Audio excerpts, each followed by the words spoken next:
terindah di sana. Assalamualaikum warahmatullahi wabarakatuh. Selamat pagi dan salam sejahtera untuk kita semua. Nah, kali ini kita akan membahas tentang pembagian kekuasaan vertikal. Jadi kalau minggu lalu itu kan kita membahas mengenai materi pembagian kekuasaan secara horizontal, sekarang kita akan membahas tentang vertikal. Nah, pembagian kekuasaan vertikal yaitu pembagian kekuasaan yang dilakukan berdasarkan tingkatan pemerintahannya. Kekuasaan vertikal dinyatakan dalam pasal 18 ayat 1 Undang-Undang Dasar Negara Republik Indonesia tahun 1945.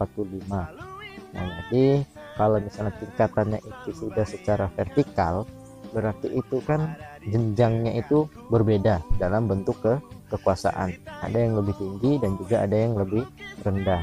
Nah, di sini kita lihat bunyi pasal 18 menyatakan bahwa negara Indonesia dibagi atas daerah-daerah provinsi. Daerah provinsi dibagi lagi atas kabupaten atau kota, yang tiap-tiap provinsi, kabupaten, dan kota itu mempunyai pemerintah daerah yang diatur dengan undang-undang. Nah, jadi masing-masing provinsi itu dibagi menjadi kabupaten atau kota. Nah, kabupaten atau kota itu tadi memiliki wewenang untuk menjalankan kekuasaan di daerahnya masing-masing. Gunanya untuk apa? Gunanya pertama untuk memaksimalkan kesejahteraan dan pembangunan di daerah dengan berdasarkan pada sumber daya manusia dan juga sumber daya alamnya dikelola secara baik. Nah, itu tetap harus menggunakan prinsip-prinsip demokrasi. Makanya ada yang diatur dengan undang-undang supaya untuk membatasi tetap di dalam koridor dalam melestarikan atau memajukan daerahnya tetap harus dengan prinsip demokrasi. Lalu berikutnya, nah ini kekuasaan vertikal kita lihat. Yang pertama itu ada tingkat provinsi, yang kedua ada tingkat kota atau kabupaten, yang ketiga tingkat kecamatan, yang keempat tingkat RW, kelima tingkat RT, dan tingkat keluarga yang paling akhir. Nah, oke, jadi yang paling akhir itu adalah tingkat keluarga. Kenapa keluarga masuk? Karena untuk membentuk sebuah bangsa itu kan butuh ada masyarakat. Nah, masyarakat dibentuk dari apa? Dari lingkup terkecil, yaitu lingkup keluarga. Nah, di sini maksudnya keluarga memiliki wewenang untuk mengelola atau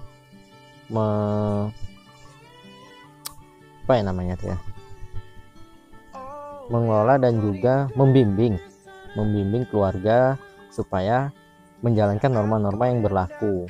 Nah, lalu ada yang berikutnya tingkat RT, RW. Nah, itu sudah masuk ke ranah dari keluarga ke lingkungan masyarakat sampai ke kecamatan, kabupaten, dan provinsi. Nah, itu memiliki tingkat kekuasaan yang berbeda-beda. Jadi kalau misalnya kepala keluarga itu tidak bisa mengatur tingkat RT. Jadi RT itulah yang berwenang untuk, kalau RT bisa mengatur masyarakatnya, terutama bukan masalah ikut campur dalam urusan keluarga orang, tapi kalau misalnya ada antara kepala keluarga yang satu dengan kepala keluarga yang lain bermasalah atau berkonflik atau bersengketa, nah di situ RT itu sebagai penengah, fasilitator untuk mendamaikan. Nah, tetap dengan cara-cara dan prinsip-prinsip demokrasi dan juga norma-norma yang berlaku. Begitu juga dengan tingkat RW, tingkat kecamatan, tingkat kabupaten, dan tingkat provinsi.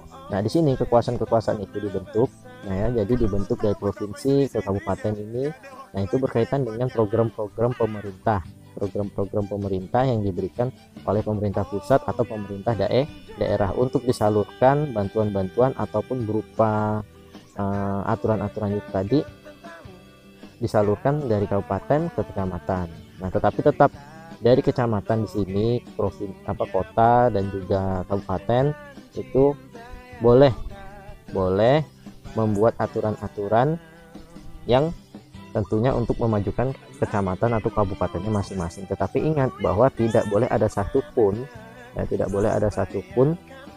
yang keluar dari aturan yang berada di atasnya. Hanya maksudnya di sini yaitu langkah-langkah yang digunakannya boleh menggunakan langkah-langkah yang berbeda selama tujuannya itu sama, begitu. Nah, lalu hubungan kerja antar lembaga negara. Nah, lembaga negara yang secara eksplisit itu secara detail disebutkan dalam Undang-Undang Dasar Negara Republik Indonesia tahun 1945, merupakan bagian pelaksanaan kekuasaan negara. Nah, kita lihat hubungan antar lembaga negara disebut diantaranya satu, pembuatan atau pengesahan undang-undang peraturan pemerintah pengganti undang-undang. Ini yang pertama.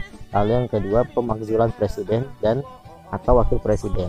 Jadi kalian tahu kan kalau pemakzulan ini apa? Pemakzulan ini berkaitan dengan kudeta atau menurunkan presiden.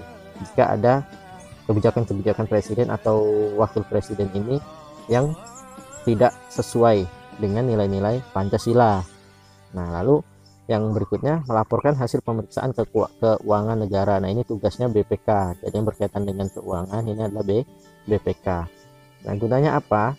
Melaporkan pemeriksaan atau mengaudit ini untuk memerangi oknum-oknum yang ingin menggunakan uang negara. Pak, bedanya BPK dengan KPK apa? Kalau BPK ini kan berkaitan dengan keuangan nih. Kalau misal KPK itu berkaitan dengan salah satunya bisa dana, bisa berupa uang juga, bisa juga berupa infrastruktur. Biasanya KPK itu berkaitan dengan sebuah proyek-proyek dan juga infrastruktur yang harusnya ada tetapi tidak ada, ataupun yang harusnya harganya itu bisa ratusan juta bahkan miliaran, tiba-tiba dipotong tidak sesuai dengan anggaran yang berlaku. Nah, itu yang dimaksud dengan perbedaan antara BPK dan KPK. Lalu pembahasan anggaran pendapatan belanja negara. Nah, ini berkaitan dengan strategi negara dalam mensejahterakan masyarakat. Jadi biasanya strategi itu ada di dalam RAPBN atau rancangan anggaran pembelanjaan pendapatan dan belanja negara. Nah, di sini strateginya. Jadi tetap ada pembagian kekuasaan dan juga ada hubungan. Tidak bisa dalam sebuah negara itu presiden sendiri yang memimpin. Tetap ada hubungan antara lembaga-lembaga negara. Oke, lanjut. Nah, ini tugas untuk kalian minggu ini, hari ini. Jadi saya minta kalian untuk mengisi, silahkan kalian tulis. Nah, ini kalian isi, nanti hasilnya itu kalian foto dan kalian kirim aja di komentar di bawah video ini di Edmodo ya.